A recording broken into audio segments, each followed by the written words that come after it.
Assalamualaikum warahmatullahi wabarakatuh. Perkenalkan, nama saya Samsur Rizal dengan NIM 1192020242 dari jurusan Pendidikan Agama Islam. Di sini saya akan menjelaskan mengenai pendidikan dan masyarakat. Poin pertama, adanya hubungan individu dengan masyarakat.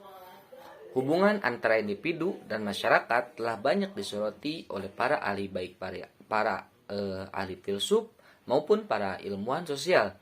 Berbagai pandangan itu pada dasarnya dapat dikelompokkan ke dalam 3 pendapat, yaitu pendapat yang menyatakan bahwa masyarakat yang menentukan individu, kemudian ada individu yang menentukan masyarakat, kemudian ada individu dan masyarakat saling menentukan. Pandangan yang pertama terhadap hubungan antara masyarakat dan individu didasarkan bahwa masyarakat itu mempunyai suatu realitas tersendiri. Masyarakat yang penting dan individu itu hidup untuk masyarakat. Pandangan ini berakhir pada realisme, yaitu suatu aliran filsafat mengatakan bahwa konsep-konsep umum seperti manusia, binatang, pohon, keadaan, keindahan, dan sebagainya itu mewakili realita luar diri yang memikirkan mereka. Jadi di luar manusia yang sedang berpikir ada suatu realitas tertentu yang bersifat umum. Oleh karena itu, berlaku secara umum dan tidak terikat oleh yang satu persatu. Jika mengatakan manusia itu makhluk jasmani dan rohani, maka kita membicarakan setiap manusia terlepas dan manusia yang manapun dan dimanapun konsekuensinya dari pendapat itu, maka manusia itu merupakan suatu realitas. Masyarakat memiliki realitas tersendiri dan tidak terikat oleh unsur yang lain dan yang berlaku umum.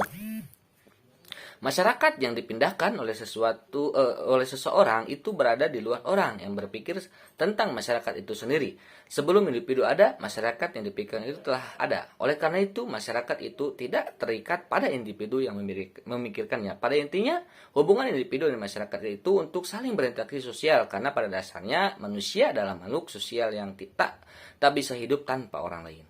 Kemudian poin yang kedua, adanya hubungan pendidikan dan sumber daya manusia.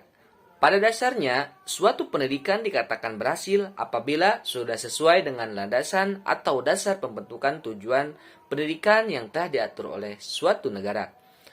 Negara Indonesia memiliki 5 landasan pendidikan, yaitu yang pertama adanya landasan filosofis pendidikan, yang kedua landasan sosiologis pendidikan, yang ketiga landasan kultural pendidikan, yang keempat landasan psikologis pendidikan, yang kelima landasan ilmiah dan teknologi.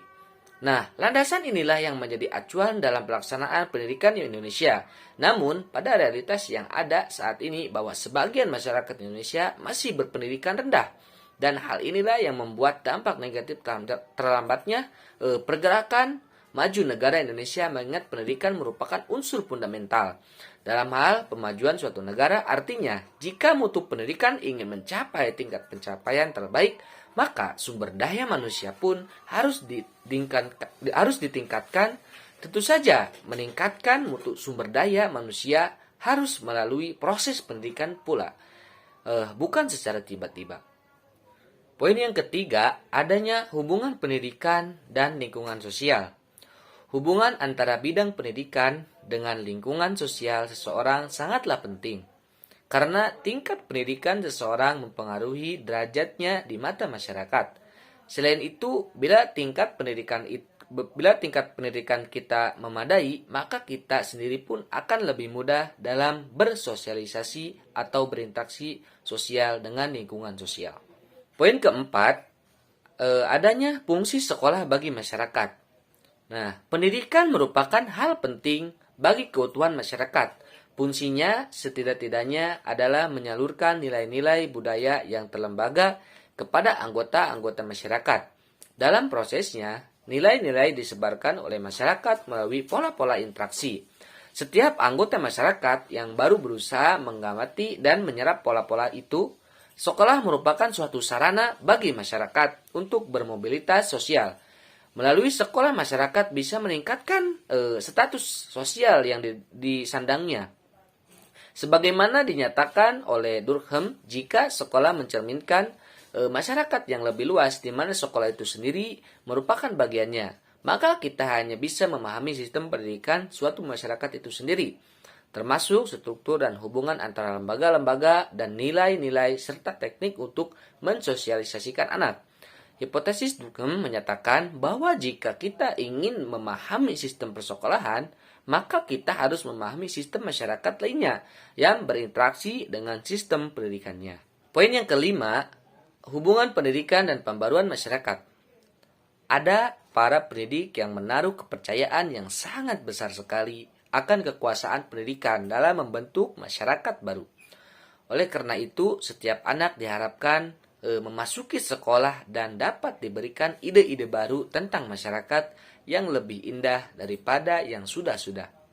Sekolah dapat merekonstruksi atau mengubah dan membentuk kembali masyarakat baru. Apakah harapan itu akan terpenuhi? Dapat dipertanyakan. Pihak yang berkuasa di suatu negara pada umumnya menggunakan sekolah untuk mempertahankan dasar-dasar masyarakat yang ada. Perubahan yang asasiasi tak akan terjadi tanpa persetujuan pihak yang berkuasa dan masyarakat. Sekolah tak dapat melepaskan diri dari masyarakat tempat ia berada dan dari kontrol pihak yang berkuasa. Sekolah hanya dapat mengikuti perkembangan dan perubahan masyarakat dan tak mungkin mempelopori atau mendahulinya. Jadi tidak ada harapan sekolah dapat membangun masyarakat baru. Lepas dari proses perubahan sosial yang berlangsung dalam masyarakat itu, belajar dari pengalaman berbagai dunia. Tentu saja sekolah dapat digunakan oleh orang yang berkuasa untuk mengadakan perubahan-perubahan radikal yang diinginkan oleh pihak yang berkuasa itu, seperti Hitler di Jerman, Partai Komunis di Uni Soviet, Jepang di daerah jajahannya, dan sebagainya. Sistem pendidikan adalah alat yang ampuh untuk menginkonstruksi generasi muda agar menciptakan suatu masyarakat menurut keinginan mereka. Perubahan kekuasaan dalam suatu negara, misalnya oleh golongan yang mengerti ideologi lain, akan memanfaatkan sekolah sebagai alat untuk membangun masyarakat baru menurut ideologi mereka. Dalam dunia yang dinamis ini, tanpa terkecuali, setiap masyarakat akan mengalami perubahan menuju pembaharuan, tidak turut berubah dan mengikuti pertukaran zaman dan membahayakan. Mungkin itu saja yang dapat saya sampaikan. Kurang lebihnya mohon dimaafkan. Wassalamualaikum warahmatullahi wabarakatuh.